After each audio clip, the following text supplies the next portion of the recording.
Hello, and welcome to Judy's Creations and Crochet. And today is April the 18th, 2024. And this is going to be really brief because I want to quickly get into the tutorial that I promised you for today. But just before I start, I want to say hello from my little girl. She isn't often here when I'm videotaping, but she stopped by today. Yeah, she's a cutie. I don't think she's going to stay very long. She wants to be off sleeping in her own little corner. There she goes. All right. I have nothing to talk about that I'm wearing today. And I have no finished objects to talk about either. I did that on purpose because I really wanted to get into the tutorial, and it takes more time than I expected it to. So we're going to be very brief and get right into it. But before I get started with business, I want to welcome everybody that has tuned in today, both new and repeat viewers. I appreciate every single one of you, and I appreciate very much if you can leave me thumbs ups and comments. And if you haven't subscribed, maybe you would consider subscribing to my channel. Now, I have no finished objects, and that's because the item I said I could be finished by today, I actually put it aside, my pink shawl. I put it aside to get busy on the shawl that I am making for Gary's mood board Mal. And I could put a picture up here of the yarn. I'm not sure if I have a picture of it all together, so we'll see. But if you recall, it had a blue and some creamies and whatever. These were the colors. I took the dark gray out, and these are the colors that were in the package. Now, when I went to start, and I will have this finished for next week, so I'll talk more about the pattern later. I just wanted to say that I made a change in plans. That's very common with me. So when I went to start, I wanted to start with this color, and it is blue, and it is showing up sort of blue. But when I started to work with it, it really, really looked gray. So I said, this needs more blue in it. So I went looking in my stash. Now, this is Buttery Sport. So I had to get something of a sport weight. So I went right away to my Mirage Sport, and I found two colors that I really liked. This dark blue and this creamy color. So I decided I was going to add them into the project. So I'm only going to quickly show you how far I've gotten on that project so far. I am just about done the third color. I started with the dark blue and went on into the blue that's more gray, and then I added that light creamy color. Next in line will be this sandy taupe, I don't know, beige color. That will come next, and then one of the other two, and that will probably finish it up. So that's the back side. So here is my progress so far, and it's called Subtle Waves Shawl, and I think you can kind of see the subtle waves, and that's as far as I've gotten. So I have a feeling I'll be able to finish this up over the weekend, and then I'll be able to maybe finish the pink one up, and hopefully by next week I will have two finished shawls to show you. So I'm just going to put that aside for now, out of the way. So that's all I want to talk about now before we start the tutorial. I did the tutorial of chart reading separate because it takes an entire different setup with the cameras and so on. It turned out to be longer than I expected, but I thought, that's okay. I I want to be thorough, if nothing else. And I think I mentioned last week that this is part one, and I'm going to do a 3-part series. So we're going to quickly, right now, get into part one, and when I'm done, we'll come back and I'll talk more about it after the tutorial. So here is the beginning of learning to read charts in crochet. Welcome to part one of learning to read crochet charts. I hope I can do justice to this so that you really understand how charts can really help you in your crochet. So the very first step is to know how to read the symbols. Whoops. To know how to read the symbols. And I have to apologize before we get any further. There'll be times, first of all, I'm sorry I kicked the tripod so that everything shook. But there will be times when I have to adjust the height or level of the camera, and I'll have to zoom in and zoom out so that you can see things clearer. Now, I'm not too sure how well you can read the writing here. I guess it depends on the size of the device you're watching this video.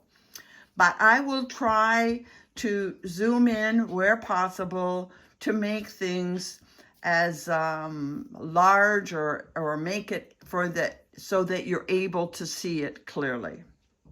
So we have to start with the chart symbols. And it doesn't matter who writes the chart, who makes the design. The charts, the symbols on a chart are international. They are the same. Now I'm going to zoom in a bit, not much, so that you can see the beginning of this chart. I'm going to try and scoot it around a little bit there. Okay. So we start at the top with the magic ring. Some of you use it, some of you use something else, and that's fine. Magic ring, slip stitch. Sometimes this ring will look like it has several circles going around. You'll see it in some of the patterns. Chain stitch, single crochet. Now the reason it's a plus or an X is because on a straight row back and forth, a plus will probably be what it is. But when you start working in shawls and you're working on an angle, it'll look more like an X. So really, they are the same symbol. They're just kind of tipped. Then you get your half double, your double, your treble, and your double treble, and there's more down below, and I'll shift in a minute. Now, what I want to say is these obviously are US terms because we use single crochet, then double, whereas the UK terms start with the double crochet and then so on. It doesn't matter what you call it. We call it a single crochet, they call it a double crochet, but we are doing the exact same stitch. So forget a name, look at the symbol, and do the stitch associated with it. All right, the other thing I want to draw your attention to, and I'm going to bring my camera up a wee bit. I want to do it without, oops, I want to take it down. Okay. Okay.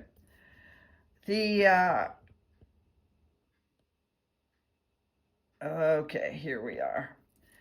So now we're looking at the half double crochet, which is strictly just a T.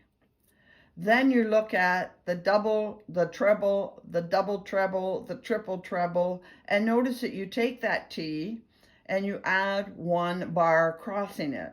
I like to think of it as one wrap around your hook before you insert it. So one wrap for a double, two wraps for a treble or triple, three wraps for a double treble, and so on. More wraps is just the bigger, longer stitch. And I hardly ever remember the names of these stitches, but it doesn't really matter. When I look at it, I know what to do.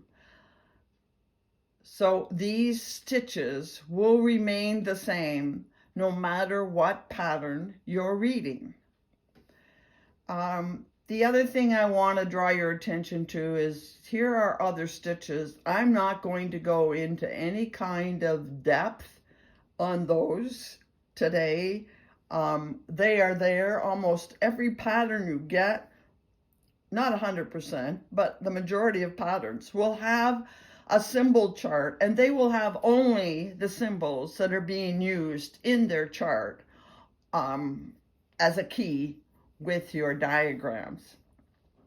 The other thing I want to mention is it doesn't matter what language it is written in, and I'll show you a few patterns in a few minutes where it's a totally different language, but who cares? We understand our symbols.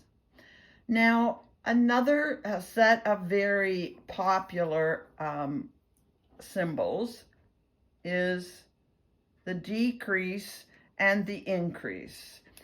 They're only showing it with a double crochet, but it works exactly the same. If it were a single crochet, a half double, a treble, doesn't matter. When you are decreasing, you call it double crochet two together. Well, here is two together. In other words, when the tops are joined with two legs coming out, it means you're doing the decrease or double crochet two together. I could put a third leg in there attached at the top, and it would be called double crochet three together if I had three legs. Okay.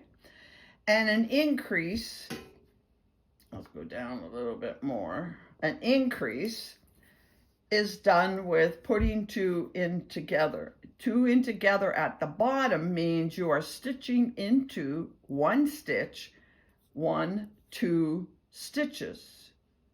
Both of these double crochets are going into the same stitch. They're joined at the bottom, and that means you will end up increasing. So if we go back up to the top here, you'll see what it looks like.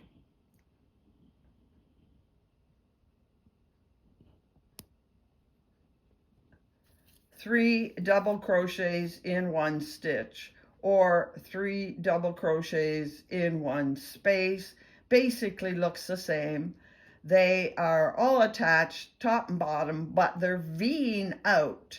They aren't really attached up here. It's just that because they're side by side, they run into each other. But this would be an increase, like in a shawl, where there are 3 double crochets in the beginning stitch. And that's how they show an increase. But a decrease is when they are going out like this. Now you can do entire patterns with, possibly just a,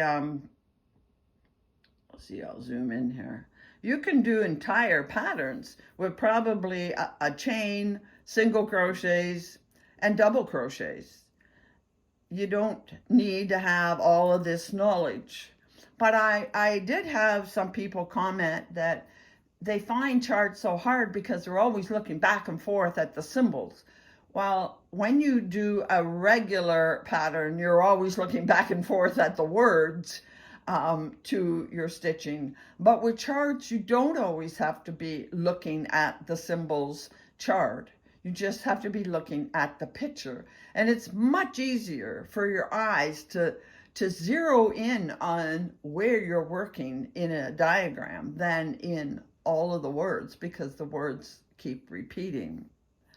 So I have broken this up into a series of 3 tutorials, because to me there are 3 types of patterns. And the first is just reading a straight pattern that's a straight row, like in a scarf or a blanket or possibly a cowl. And I have brought many charts for you to see, or sorry, many patterns for you to see, just for you to get used to the similarity and what they look like. And next day I'll talk about the overall look that you're going to achieve.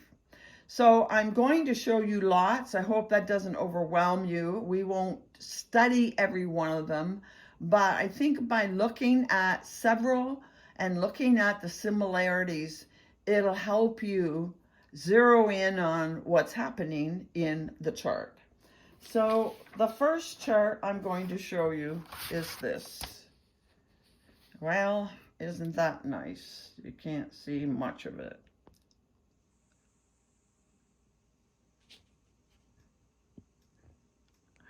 We're going to be doing a lot of adjusting here today. I maybe should have cut that off. All right, I'm going to continue with this one. I may have to stop and start later. This is what a normal crochet graph looks like. And it's important that you understand that you start at the bottom left-hand corner and you read it just like you would read text, words, going across the page. And then the next row you would read going backwards. There's the second row, and although it's cut off, I can just see the chains. There is the third row.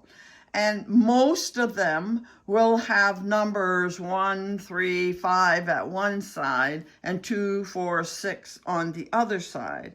Now, some put all the numbers on one side. I mean, there's no hard and fast rule there, but it's generally accepted that they go back and forth. And some charts very nicely will have, say, black for this row and blue for that row, and then black and blue, and they will use other colors as well. But let's see what this means. Starting here, these are the symbols for chains. So you would have to count how many chains are in this bottom row. They don't ever number. Well, I guess I shouldn't say never, but it is rare that you would see the chain row numbered, but it could happen. And you're going to chain, you're going to count to here, but you're also going to count these other three up here.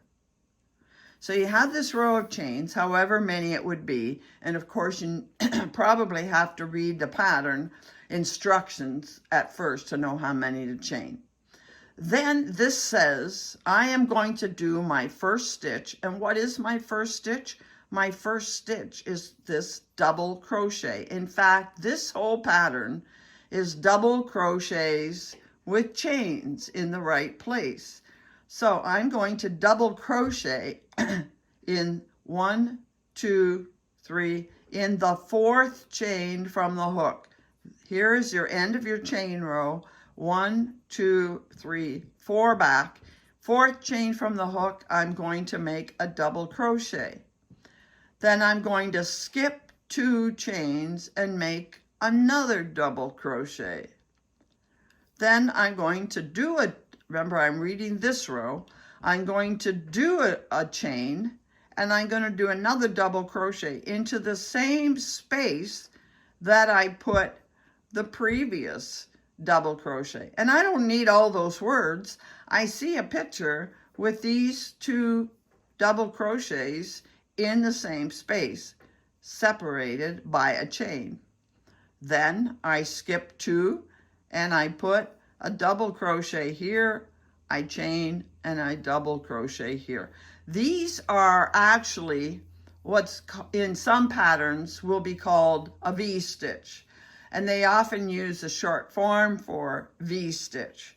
But you can see this repeats the exact same way all the way across. Skip 2, double crochet, chain 1, double crochet, all into one space. Skip 2, double crochet, chain, double crochet, all into the same space. And it continues on to the end. Unfortunately, I was having trouble both with my printer. Oh, some of them are really gray. I hope you can read them. And my sending it to the printer. So it's hard to see, but when you get to the end of this row, you can just catch the chains. Now I happen to know, because it's the same at this end, that you need there are 3 chains there. There's one you can't see, and then this one and this one. The 3 chains are like a double crochet, right? You know that from reading lots of patterns. They often use 3 chains for a double crochet. Then there's one more chain, and then you have a double crochet going into the chain space. Now the next row is easier because you're going from chain space to chain space, and every row after this is a repeat.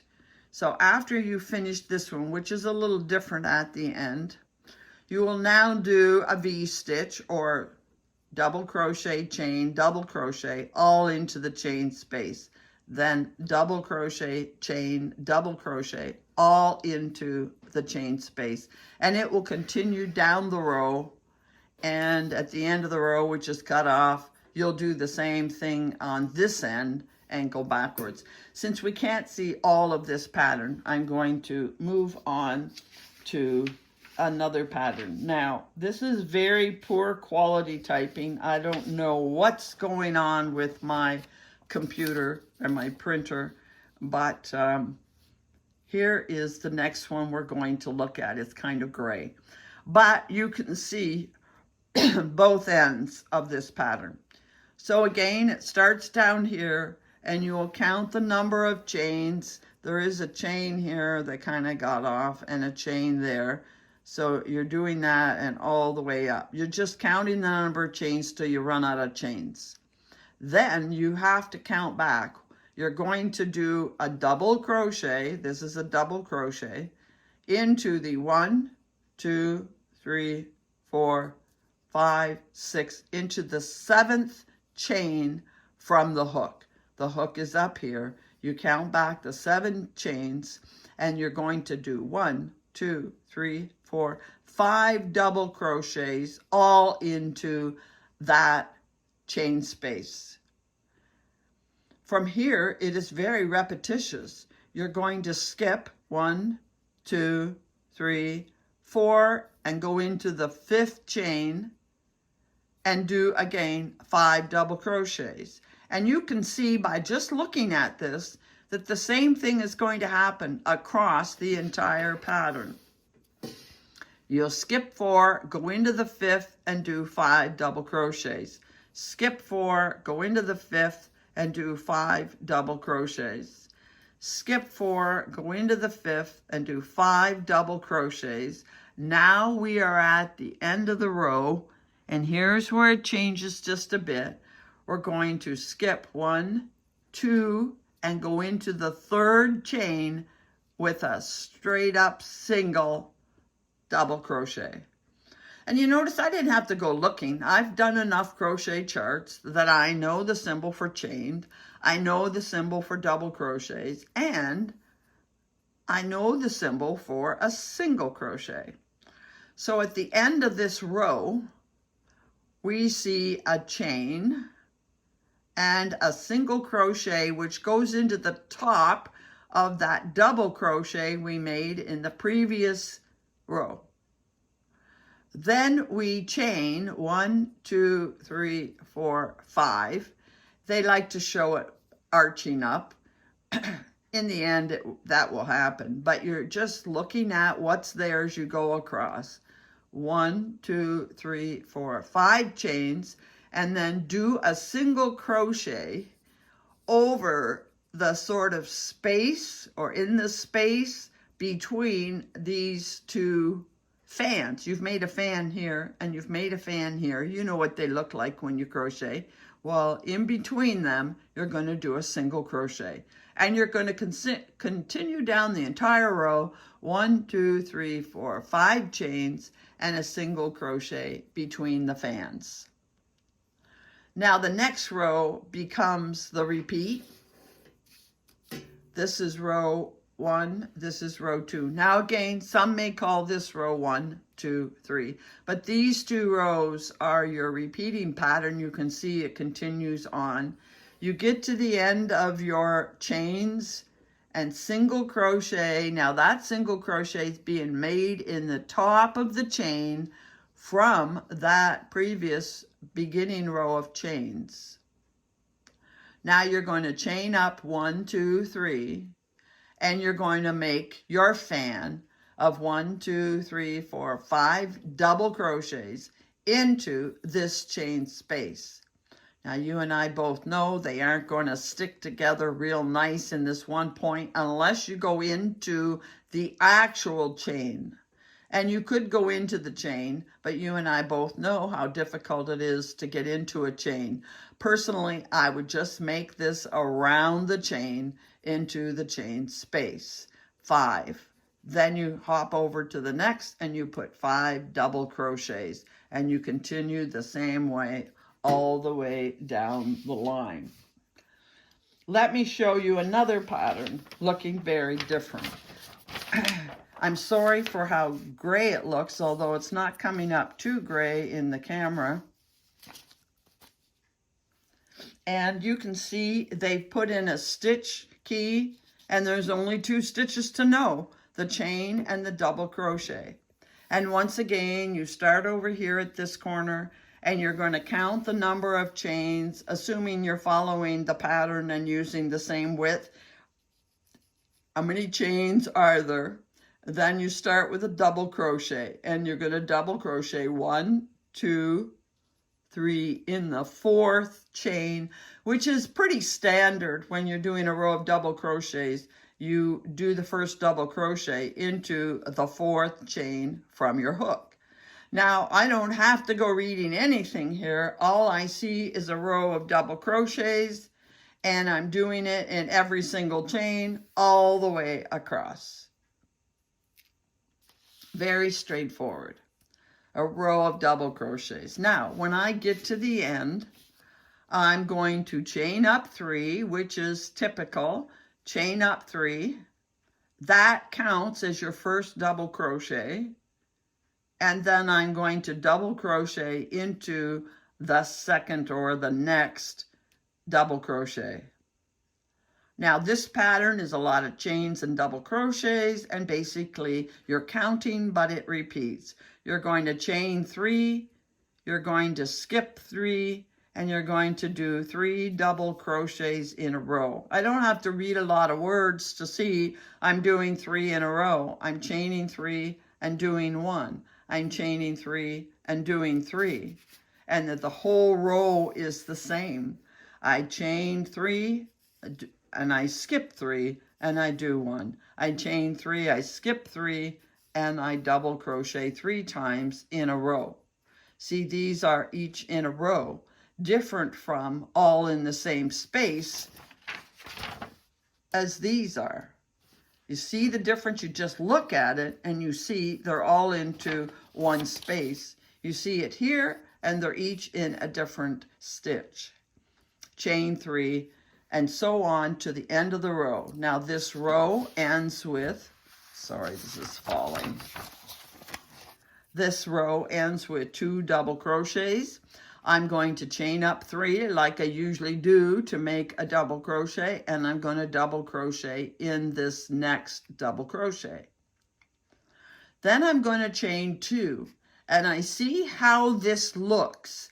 I don't really have to read a lot of words to understand that I have a double crochet before this group in the previous row. Then I'm going to double crochet into each of the double crochets, and then I'm going to double crochet once more beyond these into the next chain space. And this row consists, once I get started, of 5 double crochets, chain 1, 2, 3, 4, 5, and then I do 5 double crochets in the same manner I did this one.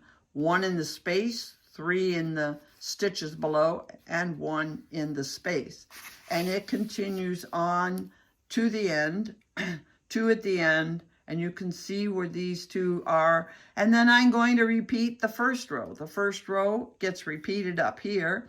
3, and then 3 into the middle. And you can see they should line up. And you have a visual picture of how your stitching should look, because these all line up and you can see it. And you'll know you're making a mistake if things aren't lining up back here. But in words, they'll never explain how this looks in regards to this row. But now you can see this row and this row. This row, okay, the next row is not a repeat. So it's a larger repeat than I thought. It's a 1, 2, 3, 4 row repeat. And actually, out here at the edge, once you've done your base, see how they've numbered it? 1, 3, 5, 7, the 2, 4, 6 could be at the other side or not. But what they've done is put a bracket around this. You can't quite see. There's the bracket top. They've bracketed 3, 4, 5, 6, 7, and 8 to show you that that is the repeat. And once you've done these rows, you're going to go back and do these again. They don't draw a picture over and over again. Here is the picture, and you can go back there and repeat it. I hope you're understanding. This is a very straightforward. These last few have been very, very straightforward. All right. I want to quickly, and don't get hung up on the pictures, but I want to quickly show you a page of, I took this from Pinterest, and let's see if I can zoom in here a bit. And if I zoom in, they aren't very clear, so I'll just show you the page and then move it. I wanted you to see a lot of different graphs, so you get an idea that you can kind of get a feel for how these will be. Open spaces. This is very full in. This again is fans with open spaces. Here you have more straight lines. Hold the paper. Here you're going to get a bit of a flower or fan in the middle. These are all different patterns. And do you notice something else? The language is Japanese. Who cares? There might be instructions somewhere in Japanese, but I don't need to read any words to figure out what I would be stitching. Now, I want to show you a couple more. This is taking longer than I thought it would, but I think it's worth it the first time for sure to do a little more in depth. That one's too busy. How about we do this one?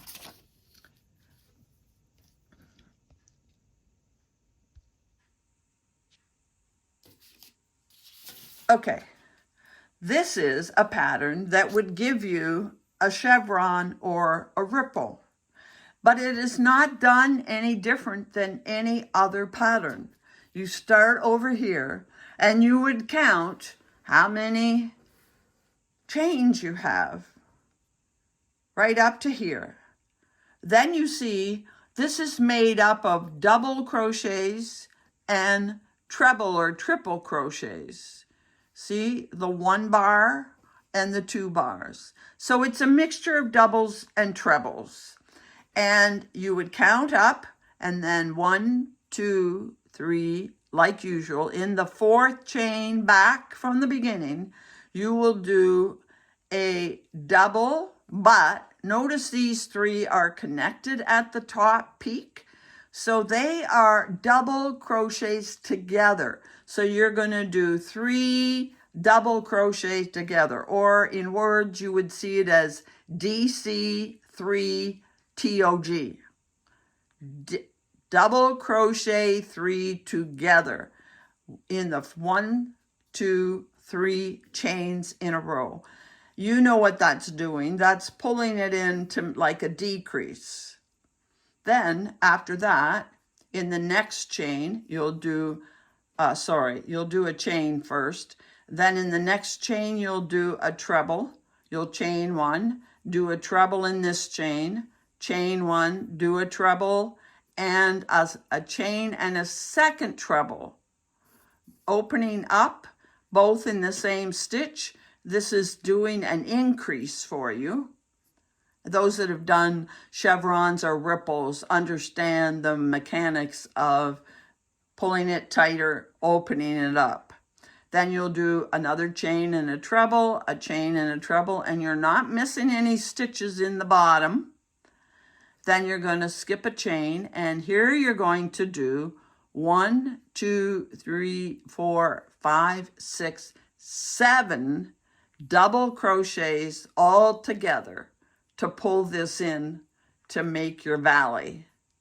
Then you'll chain, treble into the next, chain, treble into the next, chain, treble into the next. And this part of the pattern is repeating as wide as you have made it.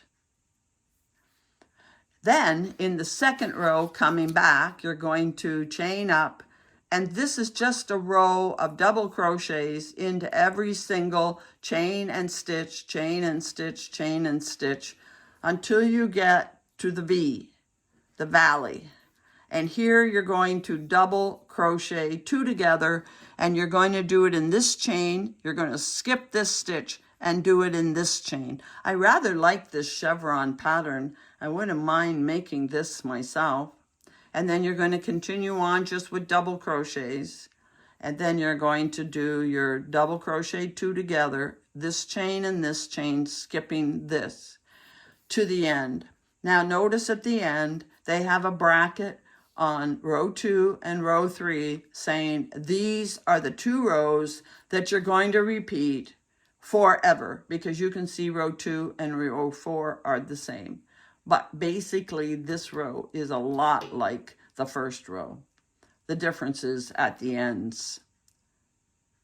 All right. Skip that. All right. Here is another chevron. I'm not going to go over it in depth, but you can kind of get the idea. Here it is again. They show you double crochet 3 together and your double crochet in chains. And this pattern is another chevron or ripple, but it is different in that it has no trebles. It's all doubles. And you see where you put 2 together in 1 stitch. You see where you put double crochet 3 together here, and then you move on and do another double crochet 3 together, and then you keep on doing your double crochets. Then you put 2 double crochets into 1 chain, and 3. 1, 2, 3 into 1 chain, and 1, 2, 3 into the next chain, and you keep going. Now, I know this is getting long, but I think this is important to reinforce things. And the other thing I wanted to tell you is that I'm only doing straight rows back and forth. I have more to show you, but I'll just flash them up so you can see different patterns. How, again, chains, singles, doubles, chains, and so on. Starts here, goes here. You go into the 1, 2, 3, 4th chain from the hook. That's very common when you're starting with a double, chain 3 and a double. So a variation on the V stitch, and then some single crochets. Now I wanted to show you something slightly different, and this got cut off, but there's your key again at the side. This pattern, you're using chains, triple crochets, and triple crochet 2 together. Again, you start over here. I think I'm missing the very first chain. You count around and however many chains, and then 1, 2, 3, 4, 5, 6. You're going to treble or triple crochet 2 together, but you're going to put the first leg in this chain, back 7, skip 2, and do the second leg of your triple crochet 2 together. And you're going to chain 2, go into the same stitch, and do a triple crochet and do the second leg of your triple crochet 2 together by skipping 2 and going here. And you don't have to get mixed up in words. It's very easy to see. There are 2 here, 2 here, 2 here, and so on. And you're just doing a row of triple crochets 2 together. Now here's a chart with 2 colors. The last one did too. When you're finished the row, you will chain 3, and now you're going to triple crochet into the top of that triple crochet 2 together. Then you're going to chain 2 and start a triple crochet 2 together by 1 leg here and 1 leg there. No counting. You're going to go from the top of this one to the top of that one and do the next one in here and here. The visual helps you see where you're doing your triple crochets 2 together and that the legs of it are in the one and in the second. 2 chains, do the next triple crochet 2 together, 1 leg here, 1 leg there. Now, I hope you can tell by looking at this, and this is why I like a diagram, I can see right away that if I work this continuously, and by the way, it's a repeat. These 2 rows repeat over and over because this row that you can't see is the same as this red one. You do these 2 rows, add infinitum, however long you want, and you will have a scarf, but it's a bias scarf. See it going on the angle? And that's what's happening with these 2 together and these jumping over 2 together here. Okay? Different 2 from. So there's a bias. Now, I wanted to show you this as an intro to the fact that you can do asymmetrical triangles using this same procedure. So here, I'm only going to show you 1 or 2, but an asymmetrical triangle uses the same principle as the straight rows back and forth. This starts with a magic circle. Then let's take that out of there so it doesn't confuse things. Then it chains up 3 and it does 2 double crochets in the magic circle. This whole pattern, just a quick glance tells me I have to know how to do chains and double crochets 3 together, but that's easy enough. This isn't double crochet 3 together. This is 3 double crochets in the same stitch because they're joined at the bottom. So here I have an asymmetrical triangle starting with chain and then 2 double crochets. Chain up and do 3 double crochets to get across into each stitch. Then I chain, double crochet in each stitch, and then out here at the end into the top of that chain 3, I will do 3 double crochets. Then I will chain up, do a double crochet in the same stitch, and then a double crochet in each stitch going across. Chain up, double crochet, and here's where the pattern starts. 2 chains, skip 2, 2 double crochets, and 3 double crochets all into the same stitch. Then I will chain up, double crochet in the same, double crochet into the second. Then I'm going to skip 1, 2, 1, 2, and double crochet into this one, and double crochet in each space or stitch going across, and so on. It will tell you somewhere how many rows make the repeat. And I have one final asymmetrical, a little bit different, a little more involved, but it still makes an asymmetrical triangle, and the chart is read back and forth. This one, notice they haven't numbered odds on this side and evens on this. This chain and these stitches are all considered row 1. You don't really count the chains as a row. You have to chain 1, 2, 3, 4. And then you will double crochet into the very first chain that you started with.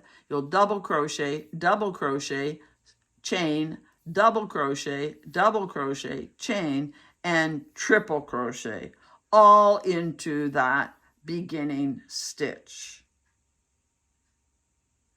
Next row, you're going to chain up 4, 5, there's a 5th one, and then you're going to double crochet into the first chain. Then you're going to hop over to the next chain space and do a V with a double, 2 chains, and a double. Then you're going to chain up 2 and do double, double, chain, double, double, all into the chain space. And then again, double, double, chain, double, double into the chain space, chain, and triple.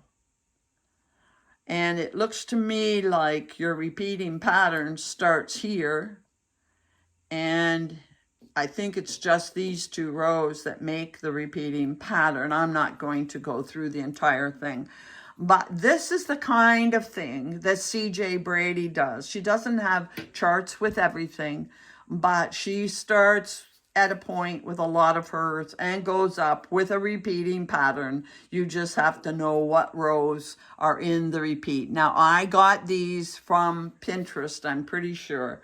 So I would not break CJ Brady's copyright by using one of her patterns. So I hope this has been helpful. I am now going to stop the tutorial and go back to the regular session to kind of tie things up. So we're back again. I hope you found that tutorial helpful.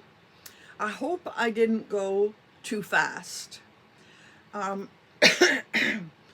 wanted to show you many charts so you would get the feeling, you know, of what it's like to read a chart. After seeing many, you start to see, I hope, some similarity.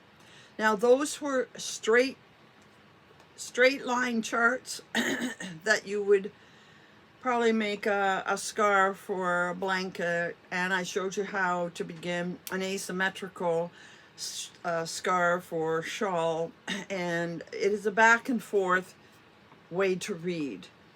I would suggest that maybe before next week you go in either Pinterest or Yarnspiration and look up scarves and charts. You'll find lots of charts in Pinterest. Sometimes they're good quality, sometimes they aren't. And I mean, you don't get the whole thing, or they're not clear. But I'm sure you can find something. But make sure you're looking at scarves and not other kinds of things. Get one, try it. Even if it's not something you're going to make the entire thing, get a scrap ball of yarn and work on just the rows back and forth reading the chart. Tear it out after 5 or 6 rows and get another chart and see if you can read it. Charts similar to what I showed you. Excuse me, I have a tickle in my throat. And if you have a chart that you're having difficulties with, and I'm wait to say more at the end about this, but you might want to share it with me and maybe I can help. If you have any questions about anything that I said in today's tutorial, write down the questions and you can send them to me at the end of this video. You can email them to me. Excuse me, but I really got a tickle. Or maybe after the series of 3 is over, we can have one session with all of your questions. If you send them to me, I might be able to address them in one of my videos with everybody, because other people may have the same questions you do. And I think I would like to do a question and answer session when we're all done this. The next tutorial next week is going to be about reading charts in a circle or square. They are all very similar, whether it's round or square or rectangular for that matter. So you start with the basic granny square, and we will look at lots of others as we go. And I think the more I show you, the more you'll get comfortable with what you're looking at and what a chart is telling you. So I hope that was helpful. As I said, next week we'll be doing squares and circles, stitching in the round, and then the third week we will look at shawls. Shawls are sort of like back and forth, but there is a slight difference, so I thought I'd do them separate. So I hope that was helpful, and please, I would love to hear any of your questions. I may not answer them in the comment section. I may save them up and address them later. But please, if you want to know something, ask. All right. We've used way more time than I would have liked on that tutorial, so we aren't going to do too much more. But I do have a couple acquisitions I'm going to quickly go through. Now, you remember last week I showed you all of my yarn subscriptions, and I got one skein of yarn that was called Lime, mostly well, a variety of greens, and I said I had 2 more skeins of yarn from the same yarn company, and that was Color of My Fiber. So I just want to quickly show you the other 2 skeins that I got from her. She has so many choices of yarns, and I've had both of these sort of sitting in my cart for quite a while. So the first one is this. It's called Zen. These are both a merino nylon blend, and you can see it's a gray base with the colors that I like. And I suspect I will combine this with something down the road.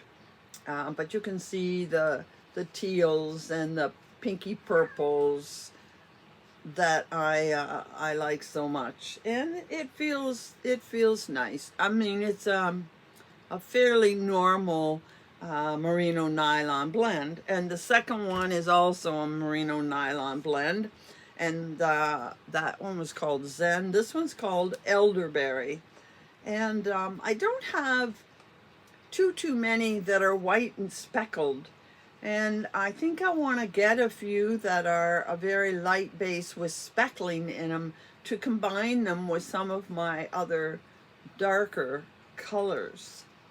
So those are 2 more that I got from the Color of My Fiber, and she is she's in Etsy. I will link her below, and she's centered in the Montreal area. Now, I made one other order of yarn, maybe a month or so ago, and the reason I did that was, I forgot to mention that when you get anything from the Color of My Fiber, she sends a packet of tea. That seems to have disappeared. She sends some stickers, and she always sends some stitch markers. I made an order. I'm almost sure this was a little bit of an enabling from a couple of my viewers, or at least one of my viewers, and they told me that Dragonfly, who is a dyer out west, I want to say she's in Saskatchewan, but I won't swear to that, and she was having a sale. I have bought from her before. I haven't bought a lot, and I'll tell you why I don't tend to buy from her. But she was having a sale 25% off. Well, you can hardly go wrong, 25% off a skein of yarn. So I ordered 2, and the skeins were, yes, she is in Saskatchewan, Unity, Saskatchewan. And the skeins were $28 a piece, but 25% off, it means you get them for $21 a piece, and the shipping is only $10. I think that's a flat rate.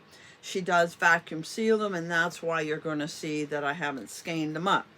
The first one I have here is called Brick House, and it looks mostly purple and pink to me. colors I like. Again, merino nylon blend. And here's what it says: 75% merino, 25% nylon. It gives you a gauge. It does not tell you needles to use. And here's the thing that bothers me. It's 100 grams, like they all are. It does not tell you how many yards are in the skein. And that's 100, 100 grams, 100 grams can be a lot of different lengths. Even in fingering, you will get some skeins that are like something like 380 yards. You'll get some that are 400 meters, which is 435 yards. And you'll even get some skeins that are 463 yards. I really like to know how much yardage. Yes, I'm Canadian and we talk meters, but the patterns out there talk a lot of yards, but I can convert meters to yards. And knowing yardage is important to me. So I have no clue if this has 380 or 460. That's a big difference, 80 yards. And here is the second one I ordered from her. By the way, there is her logo, Dragonfly Fiber Studio. And again, I will link her down below. She is in Etsy as well. And the second one I got, oops, forgot to say the name. And it is called Forest. And once again, lovely colors. Feels great. I love the feel of it. It is nice. It is a nice feeling.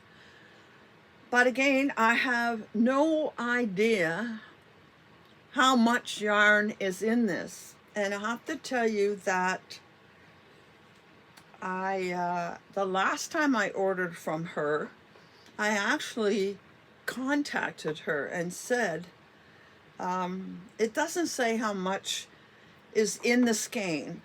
Could you please tell me how much there is? And I think at the time she wrote back and said a number. I'd have to go back and check. And I was okay with it and bought it. Not that I remember how much it is. But I remember saying to her is, I don't think any of your listings say how much yardage is in the skein. And that would be very, very helpful if that were in the listing. And she wrote back and said, I'm getting ready to do an upgrade or an update of my page. And that's something I never thought of, and I'll go back and include it. So I thought, okay, that's fine. And then I never had a reason to order from her again and that's got to be at least a year ago or more. And I never had a reason really to go looking until I was told she was having this sale. And I like to get in on a good sale if I can, and see if there were different colors. And I really did like these two colors. And again, I went and bought them. I guess I didn't check the listing this time, or I did check the listing and I went to send her a comment or ask a question, and I saw, oh, this is the same person I asked a year ago. And I went through some, and again, nothing saying how much yardage is in this skein. Now, if you're not concerned about the yardage, go for it. She does have some lovely colors, as you can see. I really like this one. But most of the time, I care about the yardage, and I want it on the label. So when I go to use the yarn, I know how much I have, because there are times when you need to know specifically if you have enough for the pattern. When I do CJ Brady one skein one, she will say how much she used. Some of my skeins are big enough and some of them aren't. Some have more than enough, and that's great. But I don't want to start making something that's a one skein and it needs, say, 440 yards, and I pick up this one and it has only 380. I'm in trouble. And I don't know that until I get to the end. So I just want to caution you about that. Nice yarn. It came quickly. I had another dealing with her. I won't get into it. Had to do with shipping. And I've said enough about the whole thing, but my likelihood of reordering is really slim with this particular company, and just take that for what it's worth.